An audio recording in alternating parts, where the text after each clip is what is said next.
We have never in this country had it this terrible, so tough like this. And so I decided, I made up my mind, no, I'm not going to continue like this. Some of you might say because I've not been given appointment and all of that. Well, giving appointment as a politician when you campaign for a candidate and he wins, reward is inevitable. Why is it inevitable? Because you have convinced a lot of people under you to support the government. They took risk, they invested their resources, they invested their time, okay? So it is only proper whenever you that is close to the power gets rewarded, it goes down. It's a chain, okay? But that is not even happening, okay? So how do you continue in a place whereby you are not being helped?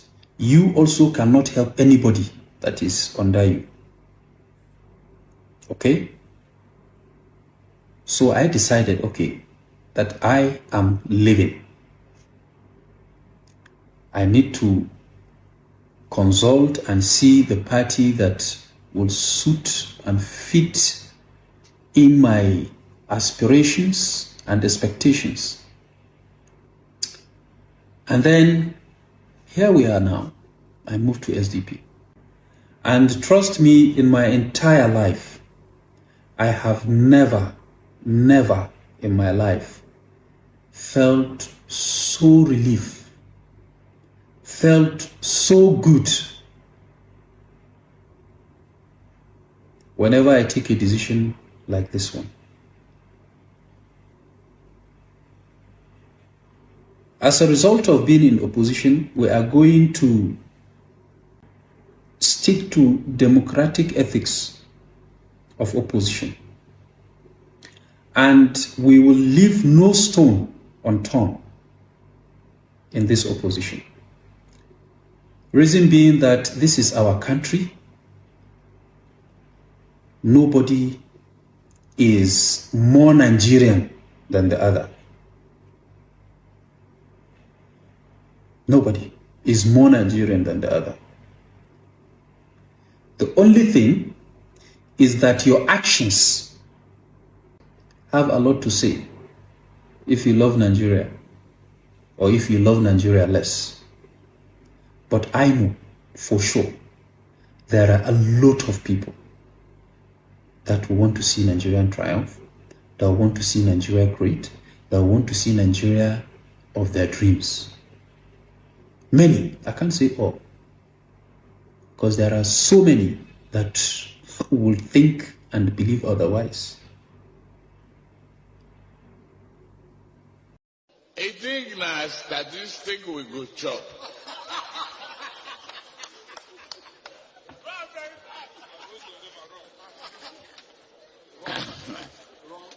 A lie with arithmetic that no Indian can solve it.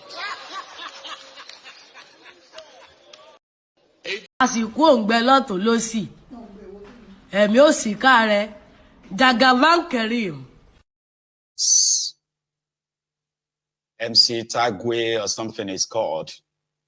So he came to limelight when he started acting because he looked like Bokohari. So he started acting like Bokohari, you know, and that's why we call him the Bokohari, the Temu version. So right now, the acting is over, okay? The Bokohari that he supported destroyed Nigeria.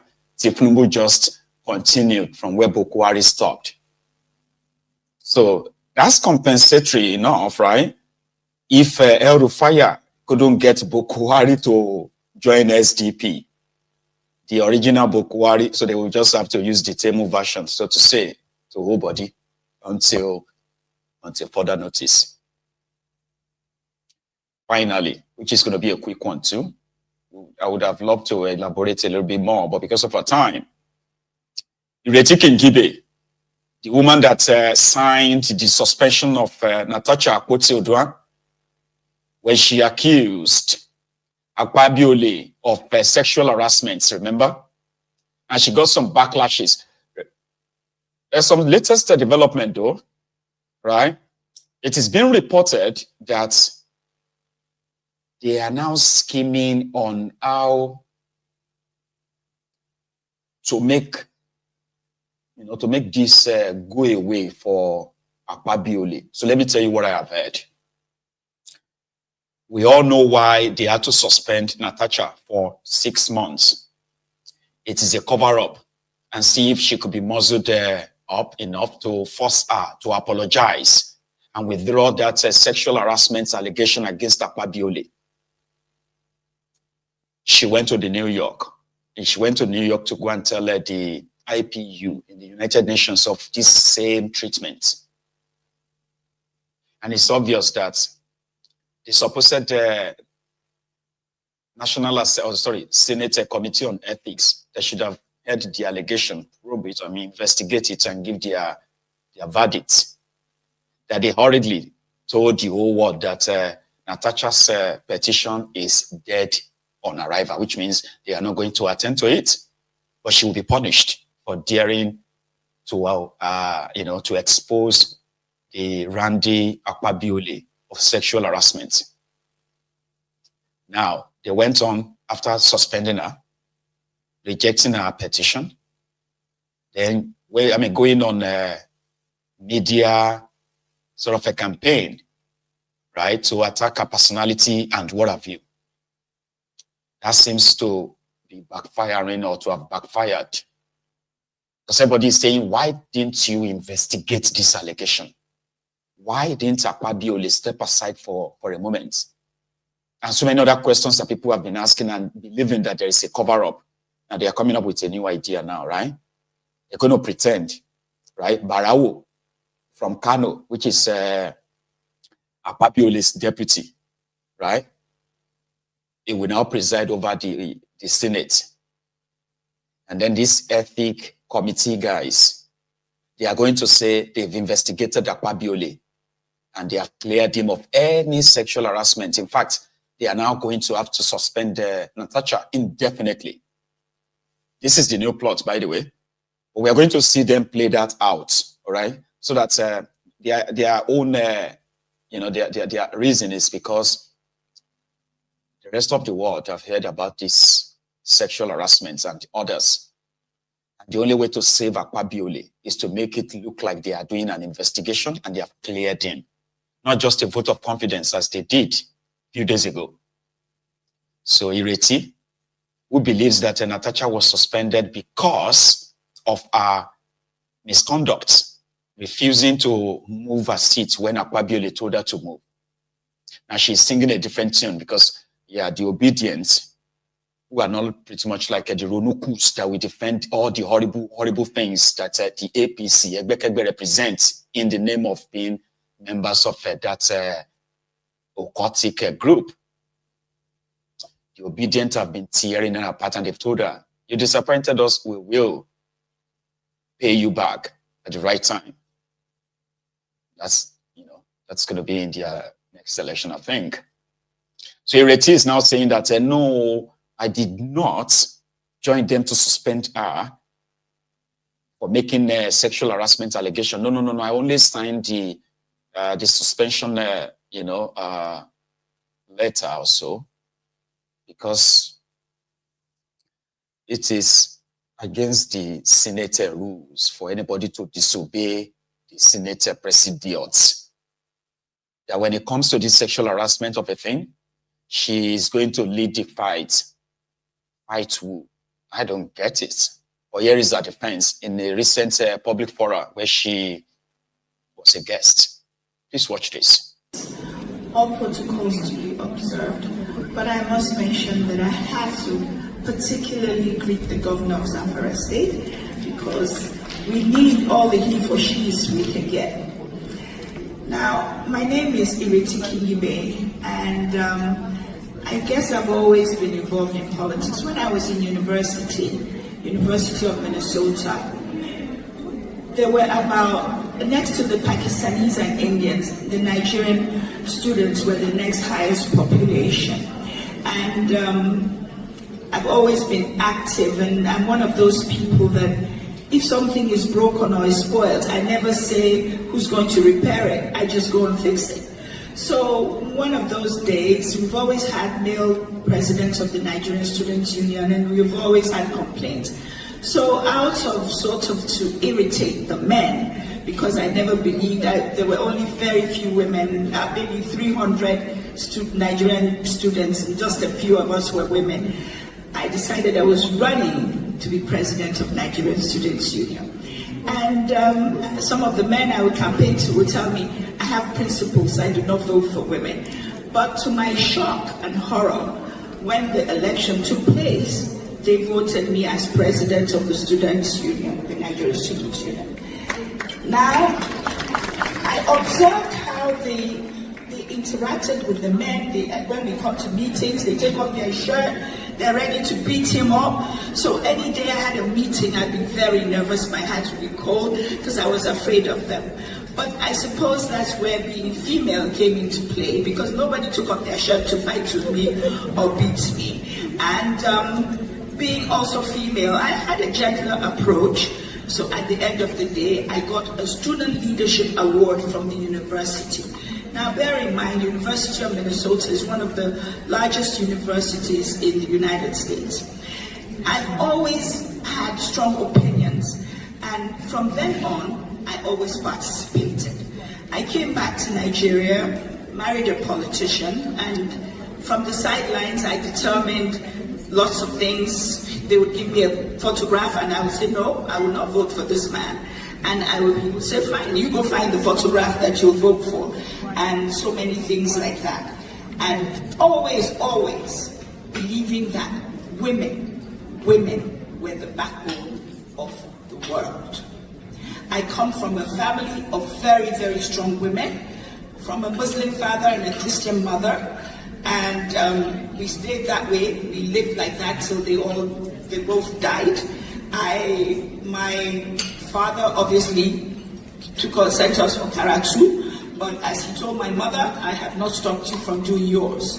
So when my mother screamed, they are going to hell, my father said, okay, do yours. She took us, she baptized us. But at the end of the day, as he always told me, he said, I refuse to fight with her over religion. You will all be whoever you want to be. Most of us are Muslims, one or two of us are Christians, and that's the family I've always come from. An open family that listens. Now, politically, I've always been on the sidelines, so to speak, until I think 1999. I started, every day I would complain, this is not good. So my husband says, go and write a column or something. I said, no, they'll say it's your opinion. Eventually, I woke up one day and decided, I'm going to join a political party just to air my views. So I joined ANPP. Because I've always sort of been an opposition kind of person. I fight for the underdog. So the party I was against at that time was the ruling party, which was PDP. So I joined ANPP. And then one day, I was in London actually. I've also believed I would write to the Senate, I would complain, they cannot use our money to buy phones for you, so many things. And there's a senator who is now deceased, Senator Wenga Aluko. He was the one I knew because I'm a civil engineer. And in my project management, he was one of my contractors. I built this estate called the PTF estate that's now, I think, next to the British village. And I had 42 contractors under me, of which he was one of them. So when he became a senator, I knew him, and I would direct all my complaints to the Senate to him. So one day he calls me and said the incumbent senator of the Federal Capital Territory was looking for a woman to give her structures to. I suggested you because you're always so critical of what we do in the Senate. So when he told me, I said, no, I don't know anything about being a senator. I don't know how to be a senator. He says nobody does until they're actually a senator. Then I still refuse. So he said, oh, madam, it's very easy to... I've got all of that out. So it's a long story. It's still about 4 minutes more. and I don't think we have all that time. We've exhausted, I've exhausted my own time. So I'm just going to leave it at that, okay?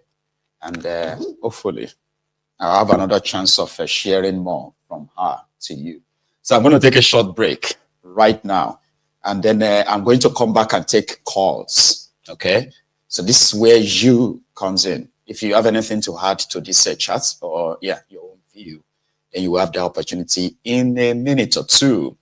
Now, if you also probably have to go because of the time, please remember to like the broadcast before you do that, okay? Thank you so much to over 200 of you that reacted when I said that on YouTube, right? We are still currently over 2,000 on YouTube, but we are struggling to get 800 of you who have liked the broadcast. So let's keep it coming, please. Take a moment, go on and like the broadcast if you haven't already. I'm going to be back in a minute or two, then I will take calls. The number to call is right there on your screen. Use it, okay? What else do I want to say? Maybe I'll say them later, okay? So I'll be back.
Thank you so much, brethren.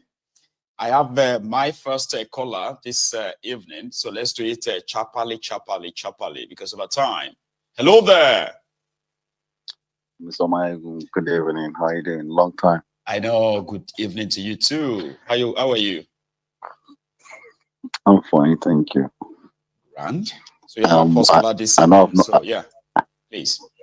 I know I've not called for a while. I've been away, just came back. I'm just gonna dive into so many things I've seen on your videos. I've been watching them since I came back. The issue with Natacha, so to much be honest to with you, probably cover, right? But we only have so much time to really do. But let's see how much of. I'm gonna start with the main one. Go on. The Natacha case is if you remember, before she got elected, they had to break the road. Hey now. So the vote. Yeah, Bello had to take excavator to dig gullies in the middle of the road to stop election taking place in a constituency. I remember. She won the election. She put street light in her area. She put street light for the women, if you remember. That got on the news. That's right. That basically made them question what are other people doing with their constituency project. And that is an insult on other people that have been taking money for constituency project. They were just looking for reason to deal with her.